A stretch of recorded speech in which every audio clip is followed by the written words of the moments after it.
جيت نعوم الموشق لبني عالرملة ولا شق لبني نعوم الموشق لبني عالرملة ولا شق لبني هو جيت نعوم الموشق لبني عالرملة ولا شق لبني. هو نجم مسرحيات الزمن الجميل عبد القادر مقداد، وهو اللي حب الفن من الصغرى. كانت بداياته مع المسرح وهو في الابتدائي، وين شارك في العديد من المسرحيات المدرسية. حب الموسيقى برشا وتعلم العزف على آلة الكمانجا، وكان يفكر جديا في الاختصاص في الموسيقى.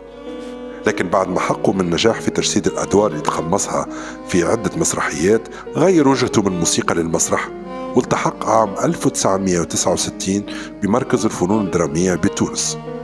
وبعد ما تحصل على الدبلوم سافر لفرنسا باش يكمل قرايته.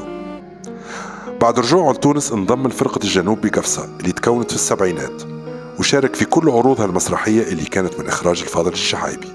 تولى سنة 1975 إدارة فرقة الجنوب بقفصة، وكانت انطلاقته الحقيقية ليه كممثل بشخصية محمد جريدي.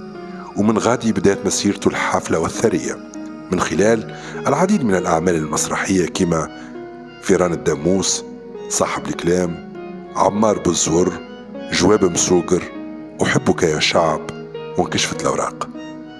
وللممثل والمخرج عبد القادر مقداد حضور بارز في المسلسلات التونسية. كانت بداياته بحبوني ودللت والدوار وغيره من الأعمال الناجحة. ورغم تاريخه المسرحي الحافل، قرر عبد القادر مقداد الاعتزال، لكنه يبقى نجم مسرحيات الزمن الجميل بالنسبة للتوانسة.